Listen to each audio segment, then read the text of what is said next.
Muito boa tarde, muito obrigado pela vossa presença.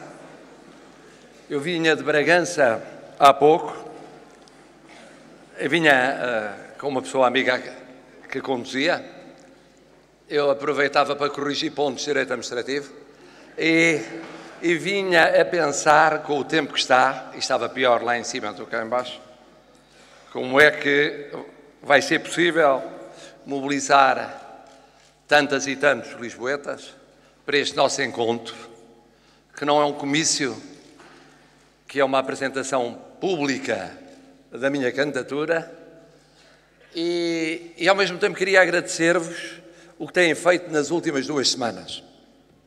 Nós arrancámos com uma candidatura muito simples, uma candidatura sem estruturas, uma candidatura que está a proceder à recolha de assinaturas e neste momento é crucial essa mobilização em termos de assinaturas. Conto convosco, com essa mobilização que vai por todo o país, para podermos cumprir o prazo e então esta candidatura passar a ser formalmente uma candidatura em condições de estar presente e vencer as eleições do próximo mês de janeiro.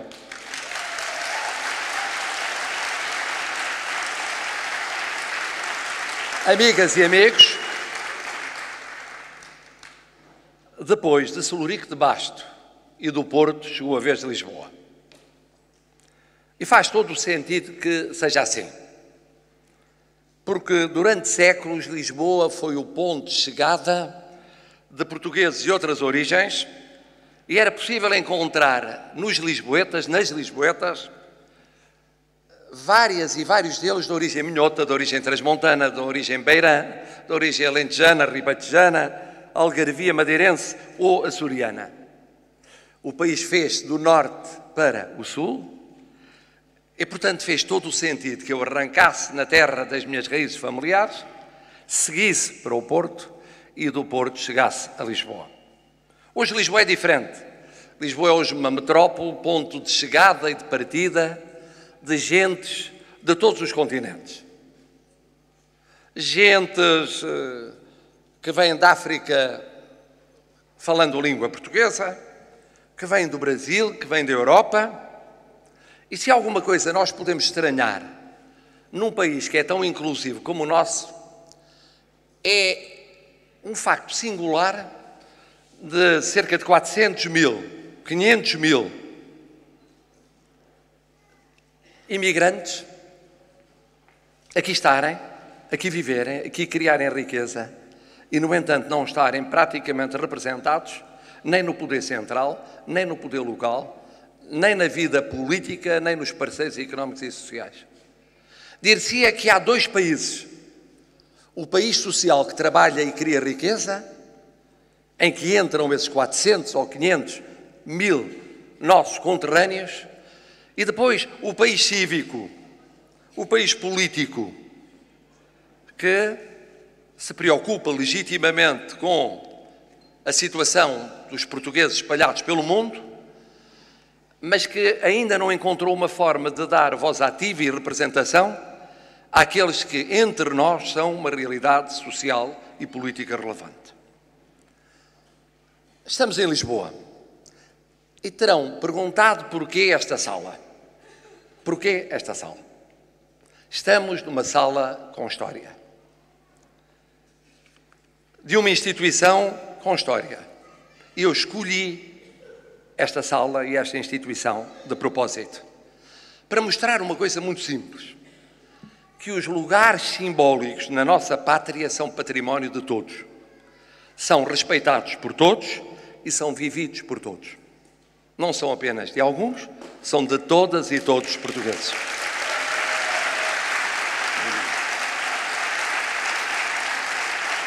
Este lugar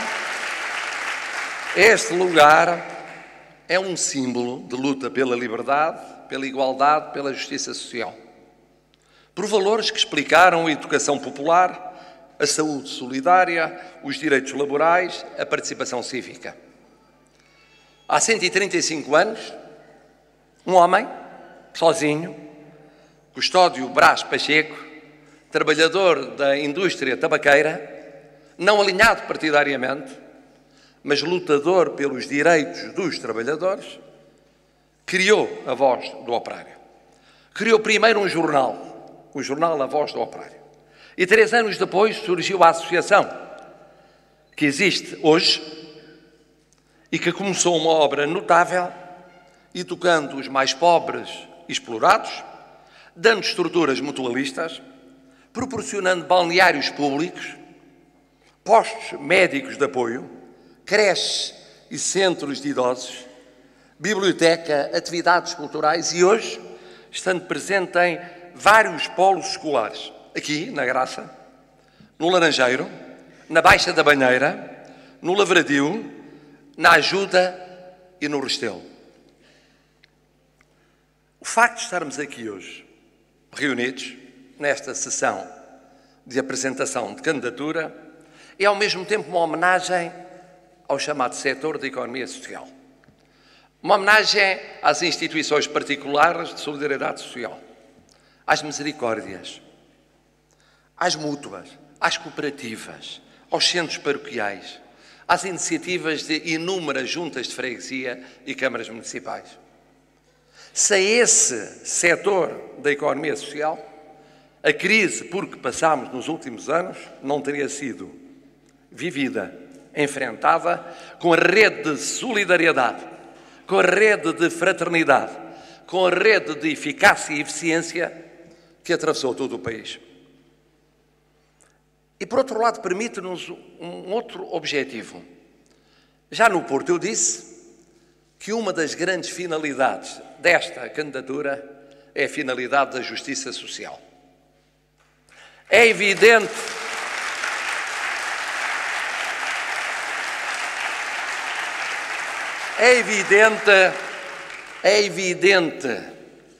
que para que haja justiça social é preciso haver condições económicas e financeiras de crescimento e de progresso do país.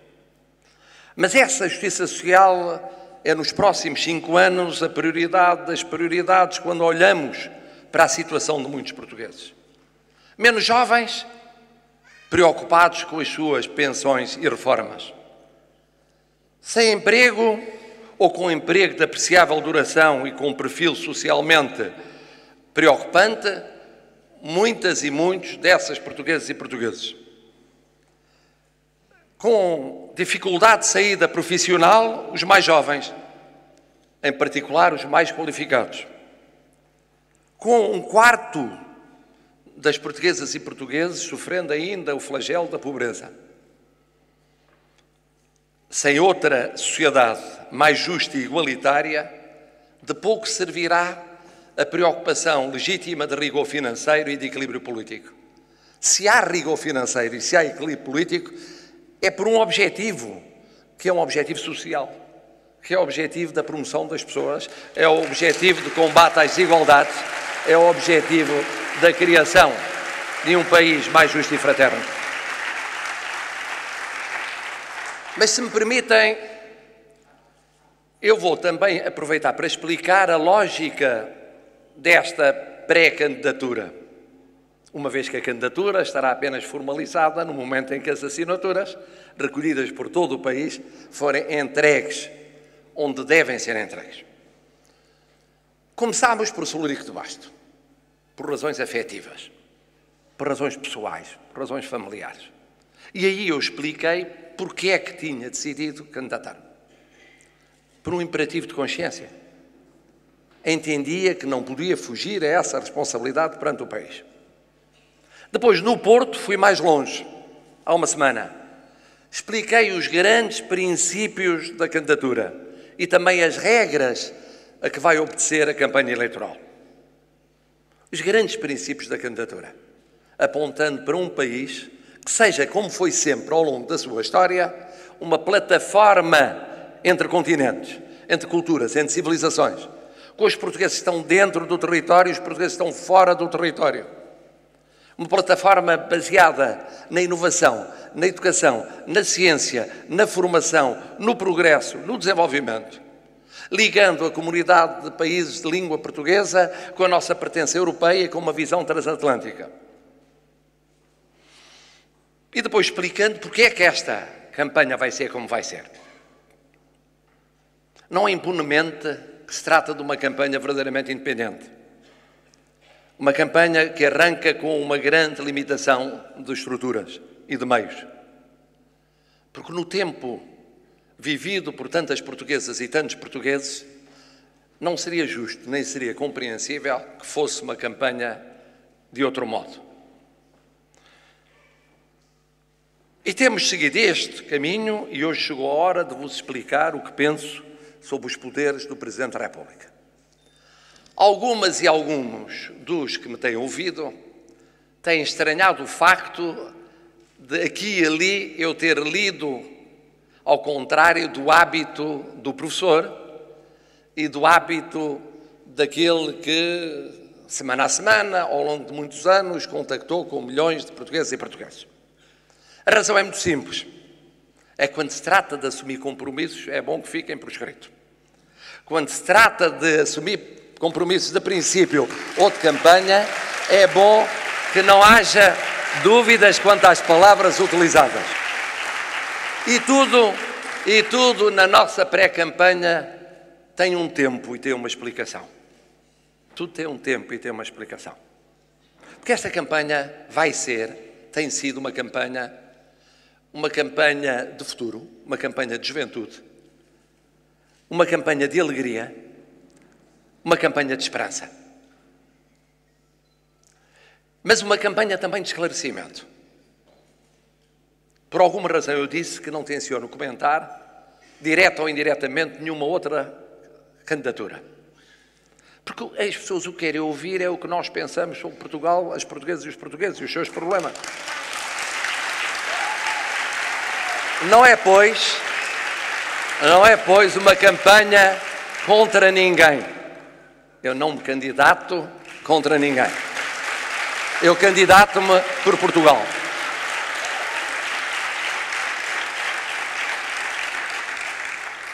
E este esclarecimento dos portugueses só ganha com a serenidade, com a clareza, com o caráter desapaixonado da campanha, que explique em vez de inflamar, que convença em vez de impor, que seja próximo e afetivo em vez de ser distante e frio. Há 8 dias no Porto eu disse que o Presidente da República vai ter 3 desafios políticos sérios nos próximos anos. O primeiro deles é o de estabilizar a vida política nacional, contribuindo para essa estabilização.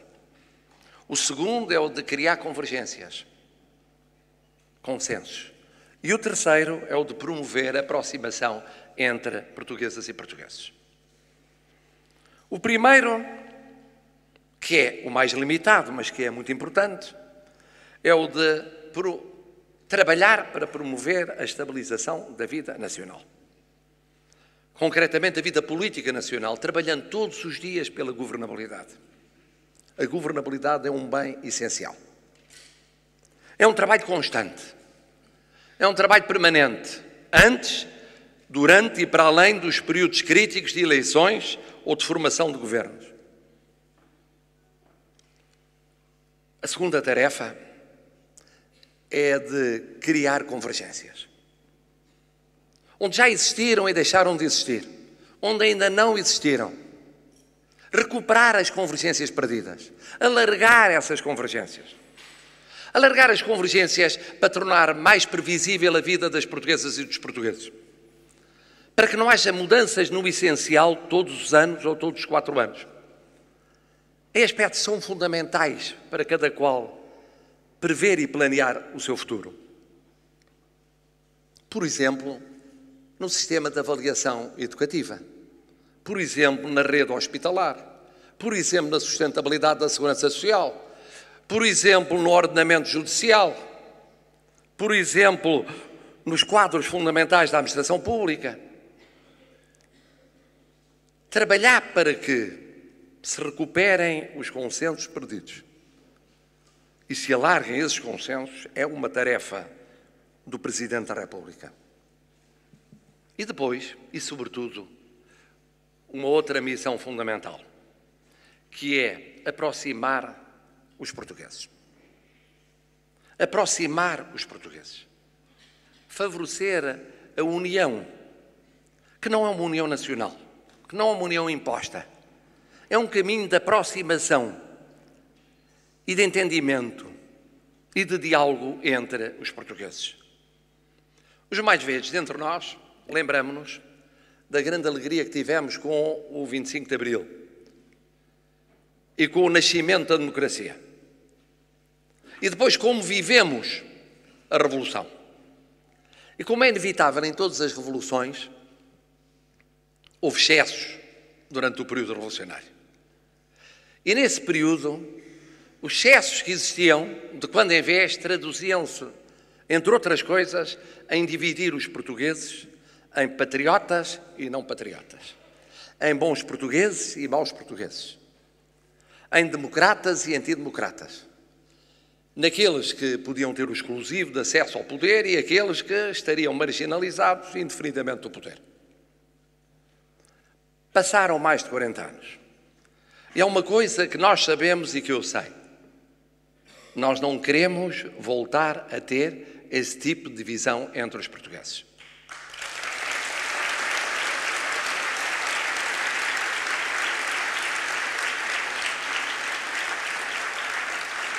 Somos todos portugueses.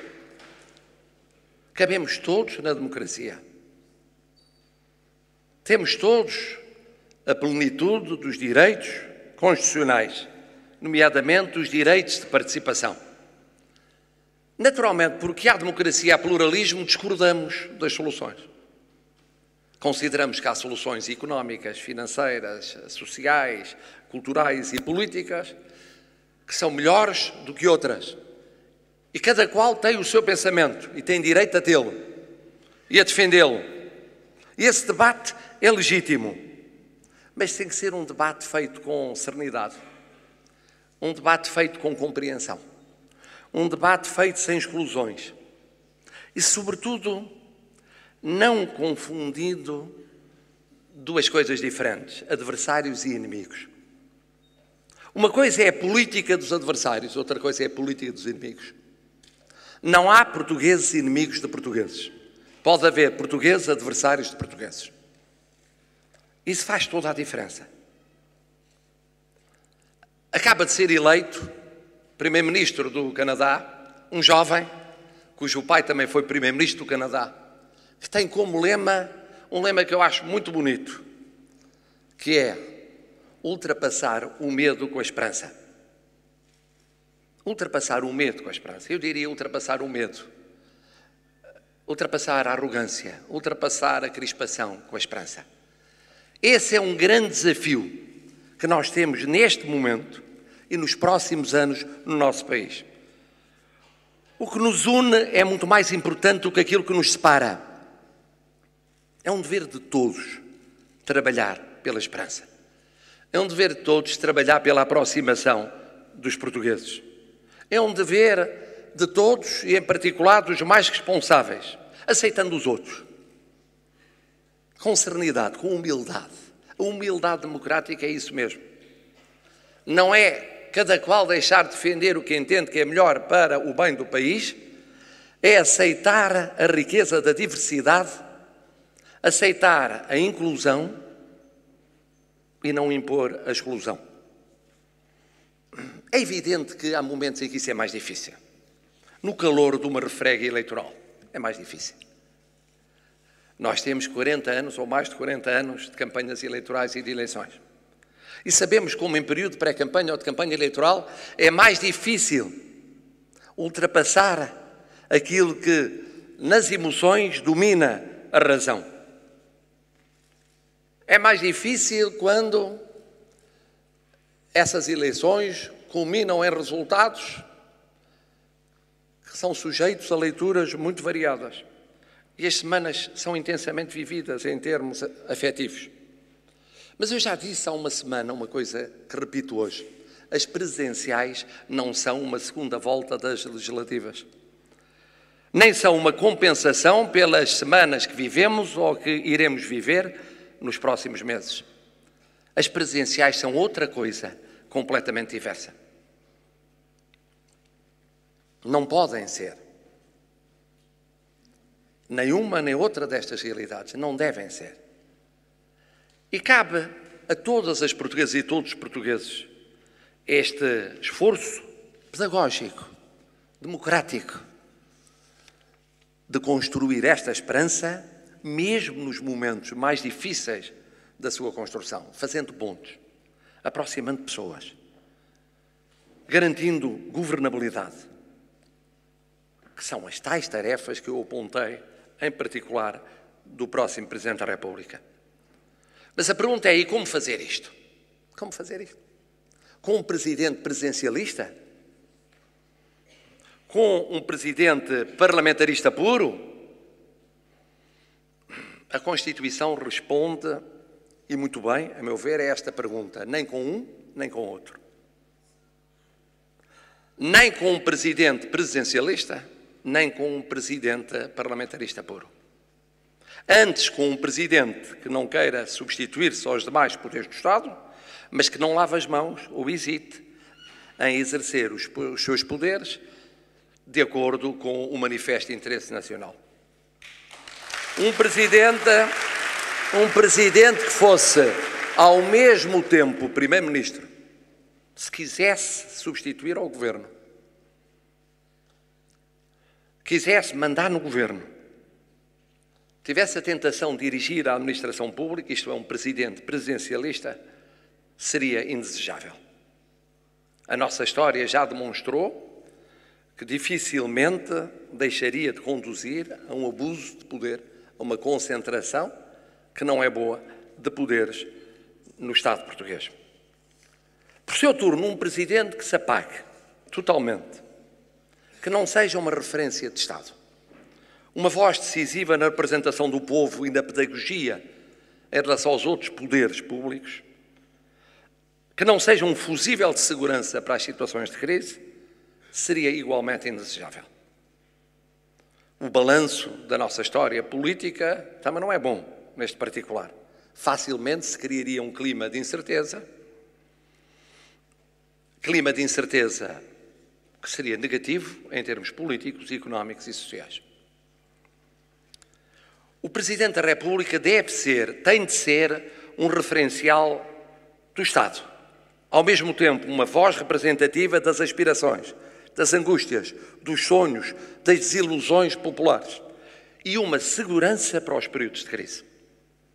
Tudo no estrito respeito da Constituição, que permite estilos diversos, embora nunca ultrapassando as fronteiras da repartição dos poderes de Estado.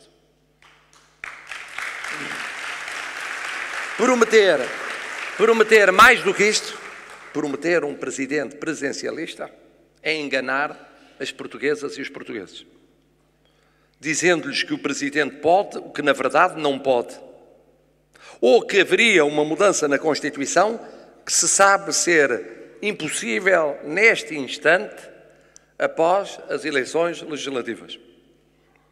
Prometer menos do que isto é, esvaziando as funções presidenciais e deixando sem resposta crises que possam surgir no futuro, seria naturalmente limitar o entendimento constitucional do papel do Presidente da República no nosso país.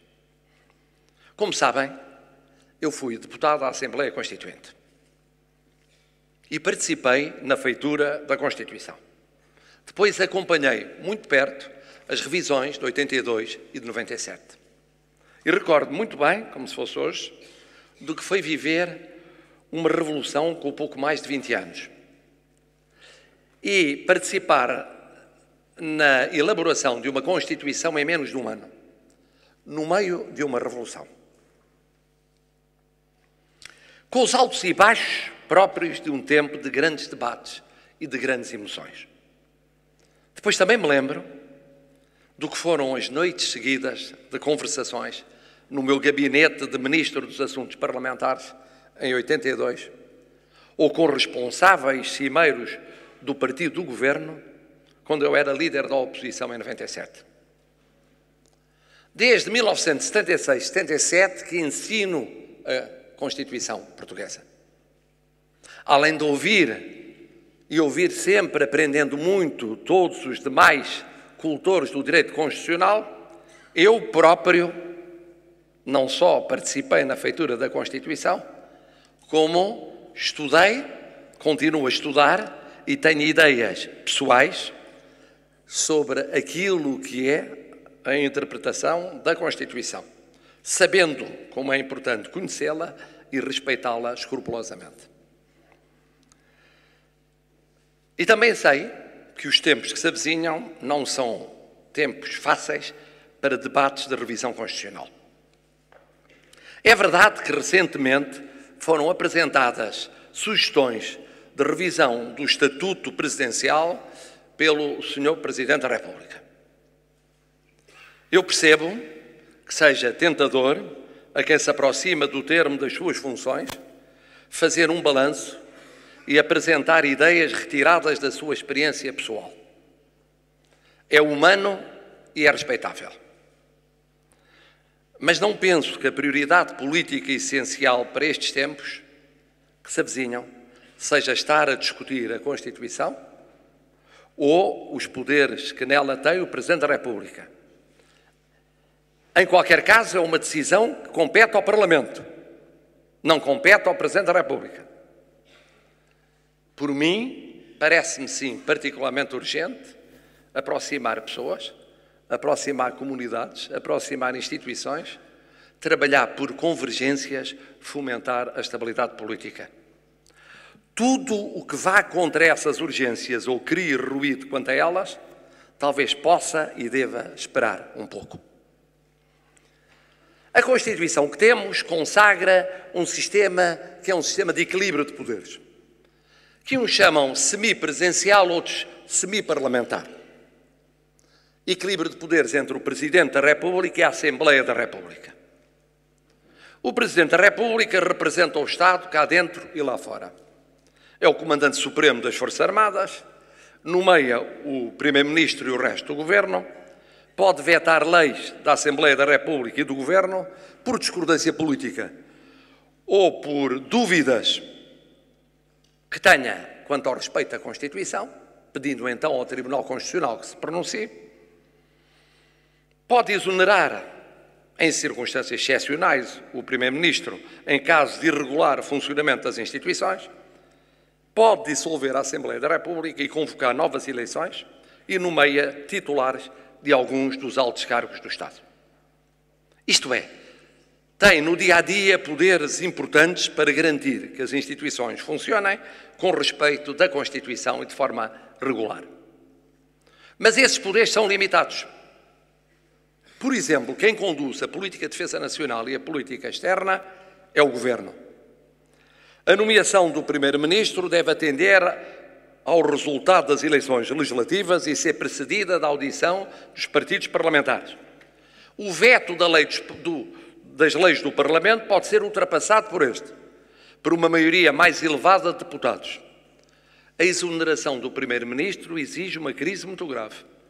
A nomeação para altos cargos do Estado depende de proposta do Governo. Verdadeiramente muito fortes são o poder de pedir ao Tribunal Constitucional que controle se as leis se submetem à Constituição antes de as promulgar, ou seja, assinar, o veto definitivo dos decretos-leis do Governo, que pode paralisar a sua atividade, e o poder de dissolver a Assembleia da República. Isto é, o Presidente tem um poder de controle moderado no dia-a-dia, mas um poder decisivo em situações mais críticas. Mas eu disse-vos que o sistema era equilibrado e, por isso, o Parlamento, a Assembleia da República, tem poderes muito vastos. Pode rejeitar o programa de governo, pode rejeitar um voto de confiança no governo, pode votar a censura ao governo, tudo provocando a sua demissão. E no dia-a-dia fiscaliza a atividade governativa, além de aprovar as leis mais importantes e as deliberações políticas mais significativas. Compete ao Parlamento, nomeadamente, aprovar o Orçamento do Estado. Como todo O sistema é feito de equilíbrios. Este sistema tanto pode ter fases de aplicação com maior apagamento do Presidente, como outras de maior relevo presidencial. Por exemplo, se houver uma maioria absoluta de um partido ou de uma coligação muito coesos e com um líder forte no governo, o Presidente tende a apagar-se. Se houver uma maioria absoluta com uma coligação instável, o Presidente ganha mais peso. Se houver uma maioria relativa, o Presidente ganha ainda maior relevo. Se houver crise nos partidos, cisões e instabilidade no Parlamento, o Presidente pode chegar a ter um poder particularmente decisivo. Embora sempre no respeito da Constituição. E à margem destas situações, conta muito o estilo do Presidente. E conta muito se ele está no primeiro ou no segundo mandato. E neles, mais perto do começo ou mais perto do fim. Uma coisa, no meu espírito, sempre tive como certo. Que um Presidente que quer reeleição pode ser tentado a orientar o final do mandato a pensar nessa reeleição. Não que tenha sucedido no passado com nenhum dos nossos presidentes, mas pode ser uma tentação no futuro. O que já me levou a defender que, não havendo em Portugal um só mandato de 6 ou 7 anos, como seria o ideal, mas sim 2 mandatos de 5 anos, algum dia um presidente eleito dará o exemplo de fazer os seus 5 anos sem qualquer reeleição e, por isso, não se autocondicionando por causa dela. Além dos poderes que referi, o Presidente da República tem um poder muito importante e a que se liga pouco, que é o poder de magistério, isto é, de influência, pelo que diz, pelo que propõe, pelo que aponta, pelo que intermedia. E este poder nem sempre é exercido publicamente. E aí, quando não é exercido publicamente, pode também ser igualmente eficaz. O Presidente pode e deve ouvir a toda a hora os partidos políticos, parlamentares e não parlamentares, os setores variados da sociedade civil. Ouvir e aproximar, fazer pontos, esbater choques, estimular entendimentos ou pelo menos pistas de diálogo. Muitas vezes os portugueses pensam que os problemas entre responsáveis são só de ideias, são só de doutrina, são só ideológicos. Mas não são. São também, muitas vezes, de falta de diálogo. Por exemplo, como é que é possível, durante períodos longos de tempo, em alguns temas que são temas em que o consenso é possível e desejável, por exemplo, temas europeus, e nos temas europeus essenciais, como é que é possível que partidos, mesmo com posições muito próximas, estejam períodos longos sem falarem entre si, uns com os outros? Nem sequer para ajustar posições comuns de interesse nacional, a não ser as audições que estão previstas antes de todas as cimeiras europeias. Este poder de influência discreta do Presidente, compondo conflitos, aproximando pessoas, partidos, parceiros económicos e sociais, tem de ser exercido muitas vezes de forma discreta para poder ter resultado. Eu recordo o papel do Presidente Jorge Sampaio nos 3 anos em que fui líder da oposição, ajudando no entendimento com o Primeiro-Ministro António Guterres.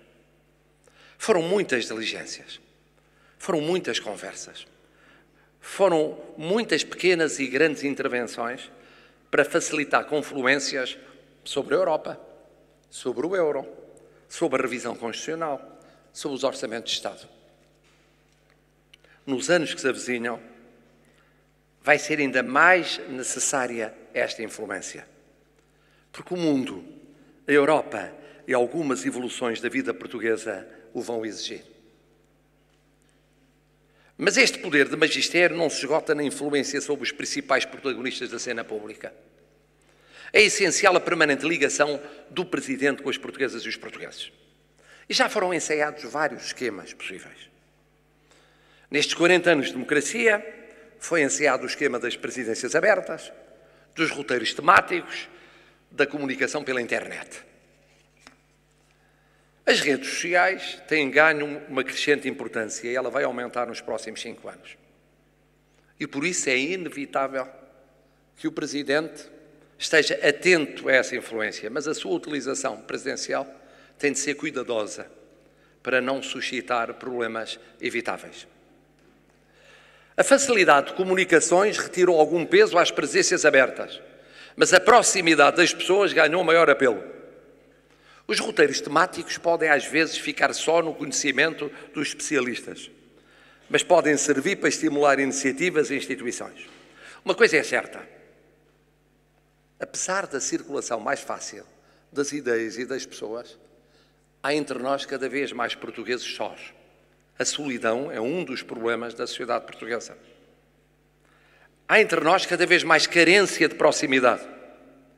Há entre nós cada vez mais expectativas de que o Presidente possa ouvir de perto, servir de porta-voz, nunca se afastar dos que mais precisam, dos mais carenciados, dos mais dependentes, dos mais excluídos, dos mais marginalizados. Sobretudo as crianças, os mais idosos, os mais fracos, os portadores de deficiência, os mais sujeitos a abusos ou assédios físicos ou psicológicos. Quer nos pontos mais distantes de Portugal, quer nas desumanas áreas metropolitanas. Eu, pela minha própria maneira de ser, e que não enjeito, sou naturalmente próximo das pessoas.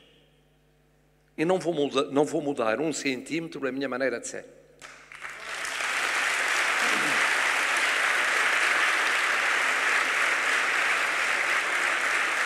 Eu serei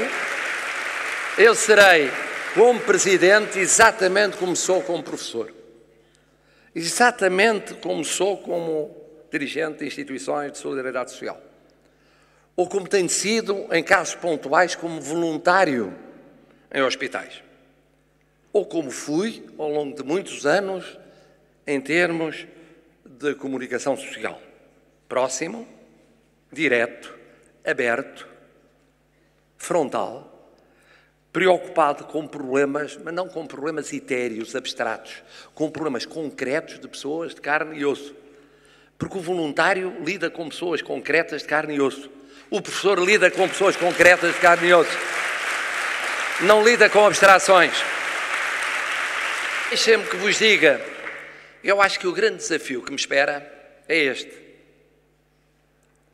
É, enquanto Presidente, descobrir o que em cada momento pode unir mesmo os portugueses, as causas que os podem juntar e tornar mais solidários, dando aos portugueses razões que os convençam de que são mesmo causas nacionais.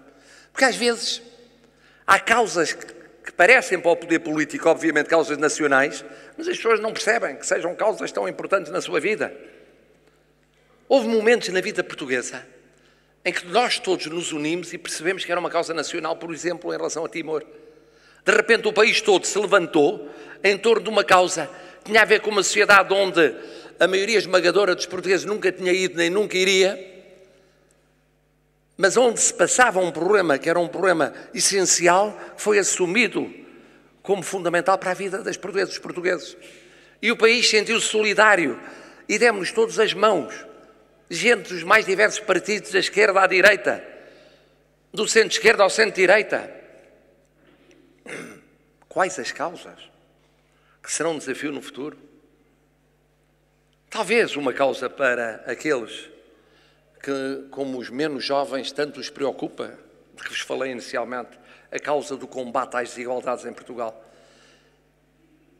Porque há muita portuguesa e muito português menos jovem que sofre isso no seu dia-a-dia. E essa é uma causa que deve ser partilhada por esses, mas também pelos mais jovens. Deve ser uma causa nacional. E, ao mesmo tempo, a pensar nos mais jovens, a causa da educação, da ciência, da inovação, projetando essa juventude cá dentro, com mais hipóteses para cá ficar, mas também lá fora, fazendo de Portugal a tal realidade de plataforma presente em todo o mundo. Esta semana estive em Londres, num encontro com jovens entre muitos outros, também lá os havia menos jovens, mas a maioria esmagadora era de jovens, de investigadores, de cientistas, de escolares, de académicos, de trabalhadores, em empresas privadas, trabalhadores independentes, que estão no Reino Unido, como outros estão por todo o mundo. Esta é uma nova geração de imigração. E eu percebi que estávamos ali perante uma geração particularmente qualificada, que estava, mais do que eu já tinha entendido, a brilhar numa sociedade estrangeira, a ter peso numa sociedade estrangeira. Eles são os melhores dos melhores. Os melhores dos melhores em indústria, os melhores dos melhores em universidades, em academias, em institutos de investigação. E querendo voltar, uns mais depressa, outros daqui a mais algum tempo, ou querendo fazer a ponte entre o estar cá dentro e o estar lá fora, há aqui uma causa que é, no fundo, uma rede que junta estas portuguesas e estes portugueses mais novos. E que é uma causa fundamental, e há um deles que se levanta e me pergunta: ó professor, o que é que nós podemos fazer para Portugal? Eu disse: o que vocês estão a fazer. O que vocês estão a fazer para Portugal. O que estão a fazer de uma forma que mais ninguém poderia fazer. Vocês estão a prestigiar e a promover e a projetar Portugal, onde Portugal não tinha essa projeção. Porque não havia uma forte comunidade imigrante no Reino Unido. Havia sim com projeção, e há noutros países da Europa, na França, no Luxemburgo, na Alemanha, na Suíça, em muitos outros países, ali não havia, e há. Encontrar essas causas, encontrar forma de se partilhar essas causas. Eu penso que é fundamental, porque eu sinto muitas vezes, e já sentia como professor, e já sentia quando analisava a situação política portuguesa, sinto muitas vezes que as portuguesas e os portugueses olham para aquilo que muitas vezes é a radicalização dos debates na vida política, económica e social portuguesa. Olham para aquela radicalização e perguntam-se: mas não é possível haver em comum mais coisas do que aquilo que separa? Não é possível haver em comum convergências que ultrapassam o que separa? Às vezes há momentos em que nós nos convencemos de que, fruto da crispação, do tom, do estilo, da contundência das posições, que se perdeu a hipótese de fazer essa convergência. Eu não desisto de fazer essa convergência. Eu não desisto de fazer essa convergência com todos. Nessa convergência cabem todos. Não há bons nem maus, não há preferidos e preteridos, são todos igualmente portugueses, portuguesas e portugueses. Mas permitam-me agora a chamada de atenção para temas que eu considero fundamentais no Estatuto Presidencial. Primeiro, o poder de nomeação do Governo e de exoneração do Primeiro-Ministro. Eu há 8 dias disse que na nomeação dos primeiros ministros o Presidente tem o poder de arranque. Não pode nem substituir-se aos partidos, que têm o poder de viabilizar ou não no Parlamento, nem deixar de exercer o seu poder constitucional, acompanhando o processo, procurando as aproximações que permitam governos viáveis e duradouros. Todos nos lembramos como sucessivos presidentes da República foram chamados a dar substância a este poder de nomeação do Primeiro-Ministro e dos governos. E sabemos mesmo que, em algumas circunstâncias, o primeiro Presidente da República, eleito, o Sr. General Ramalhianes, recusou um governo proposto por uma coligação maioritária. Como o segundo Presidente, o Dr. Mário Soares, recusou um governo com apoio parlamentar maioritário. E como o terceiro Presidente, o Sr. Jorge Sampaio, ouviu longamente, eu recordo-me bem por ter participado nessas audições, e ponderou longamente antes de aceitar uma mudança de chefia do governo numa coligação maioritária. O que significa que é um poder muito sensível do ponto de vista político. Eu há uma semana afirmei o que repito hoje. Porque há uma semana, porventura passou despercebido, mas vale a pena recordar o que eu disse. Eu disse há uma semana que as portuguesas e os portugueses votam. A sua votação repercute-se na composição da Assembleia da República. E acrescentei, envolvendo Orçamento de Estado, no caso da votação do Orçamento de Estado, ser vizinha da constituição, da formação do Governo. E aditei considerar que não é bom para um país saído de uma situação de crise ter de viver 6 meses, 7 meses, 8 meses sem um Orçamento de Estado. O que, como sabem, implica um governo em plenitude de funções. Isto significa o quê em relação ao papel do Presidente, tal como o vejo nos próximos 5 anos? Isto significa, em primeiro lugar, que o Presidente não só está no momento que é o ponto de partida do processo de formação de um governo, como seu empenhamento, no meu entendimento, é mais do que a postura de um chefe de Estado parlamentar. É uma postura que implica tudo fazer para criar convergências e soluções viáveis e duradouras, sempre respeitando o papel da Assembleia da República. Mas também implica uma outra coisa muito importante, que tem a ver com o que vos disse há pouco. Quanto maior, mais eficaz e mais duradouro for o poder de magistério e de influência do Presidente antes de eleições e antes de formação de governo, mais eficaz é no momento subsequente às eleições e a quando da formação do governo. Isto é, há aqui um ponto que é fundamental e corresponde a uma preocupação minha. É de que o papel presidencial, nesta como noutras circunstâncias, verdadeiramente começa a ser exercido muito antes do ato eleitoral e muito antes da formação do governo. Há contratos que existem ou que não existem. Há possibilidades de diálogo que se criam ou não se criam. Há possibilidade de abrir caminho, abrir pistas para convergências ou não há. E essa é uma responsabilidade enorme que eu assumo em relação aos próximos 5 anos. É, de facto, trabalhar desde o primeiro dia no sentido de aplanar os caminhos, de fazer aquilo que há pouco vos disse que fez o Presidente Jorge Sampaio relativamente ao então Primeiro-Ministro António Guterres ou então líder da oposição Marcelo Rebelo de Sousa, que é criar as pontes, criar as empatias, que são de ideias, que são de estratégias, que são comportamentais. Esse é um longo processo, é um difícil processo, mas é um processo essencial. Quanto à exoneração do Primeiro-Ministro, como já vos disse, ela só é constitucionalmente possível em caso de grave crise política que afete o regular funcionamento das instituições. O Presidente deve ser reservado a usar este poder.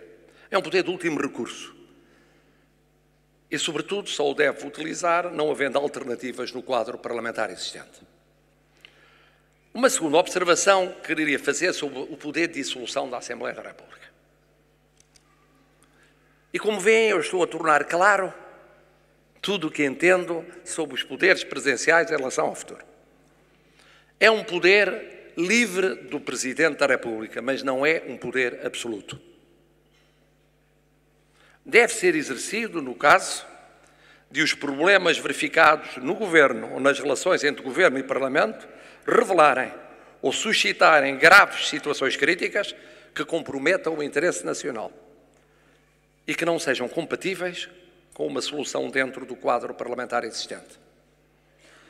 E o Presidente deve, ao exercer esse poder, ponderar ainda, por um lado, a repercussão do seu exercício em instrumentos essenciais para a governação, como o Orçamento de Estado, e, por outro lado, a probabilidade de a devolução ao povo da escolha pelo voto de caminhos e representantes poder ou não vir a abrir pistas de solução para as situações críticas invocadas. É uma ponderação complexa. E duas coisas são, a meu ver, óbvias. A primeira, não há nomeação, exoneração ou dissolução anunciadas. Isto é, a apreciação a fazer quanto ao exercício de qualquer destes poderes deve ser feita no momento exato em que se coloca ou não a necessidade nacional desse exercício. Não meses antes, nem anos antes. A segunda, no que depender de mim, tudo farei para tentar não onerar o meu sucessor com problemas evitáveis relativamente ao exercício destes poderes do Estado.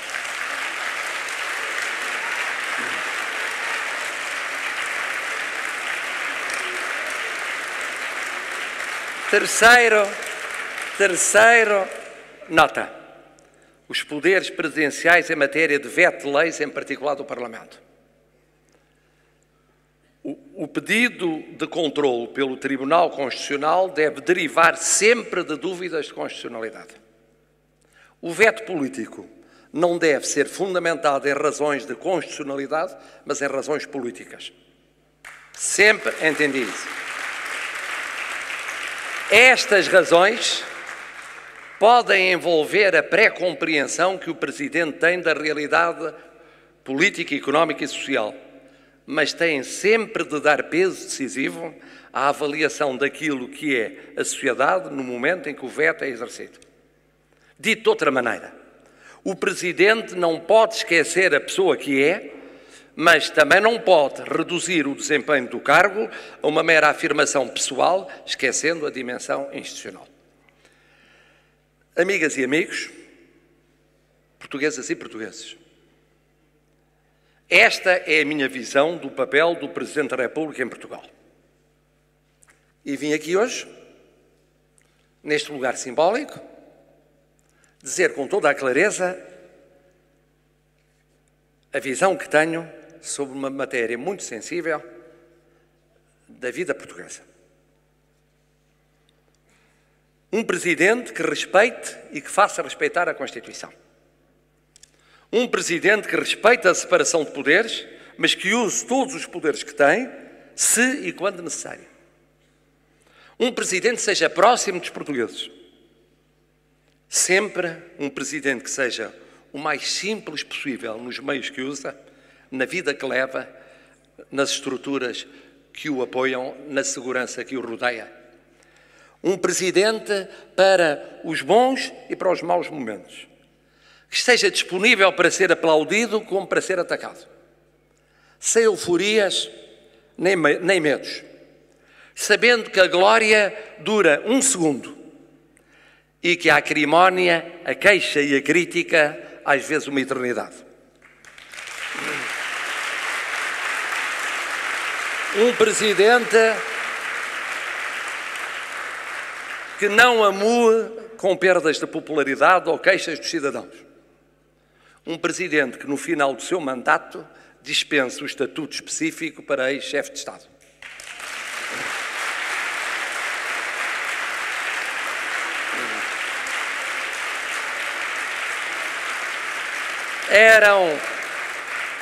Eram outros tempos em parlamentarismo, quando os primeiros presidentes da República entravam e saíam dos cargos discretamente e desempenhavam-no com uma frugalidade e uma reserva assinaláveis. Claro que hoje muito mudou. O papel presidencial é muito mais vasto, não é de um presidente parlamentar. O seu estatuto é bem mais complexo. Mas recuperar um pouco desse espírito de moderação, de singeleza, de frugalidade de há um século, talvez seja positivo. Sobretudo em tempos de sofrimento para muitos portugueses. É isto ao que venho. Para recriar esperança. E regresso àquela ideia de que falei há pouco. Em vez do medo, do rancor, do ressentimento, da exclusão, venha ela de onde venha, a esperança. A renovação da esperança. O alimentar a esperança em todos e em cada um dos portugueses. com desprendimento, com o desejo de servir, com a vontade de ser próximo e dar o afeto que sempre dei a todos os que privaram comigo. As portuguesas e os portugueses dirão pelo seu voto se querem ou não fazer comigo este caminho de 5 anos. Eu acho que vale a pena fazer esse caminho. Vamos a isto, ultrapassando as dificuldades da hora, ultrapassando as preocupações do momento, unindo os portugueses juntos por Portugal.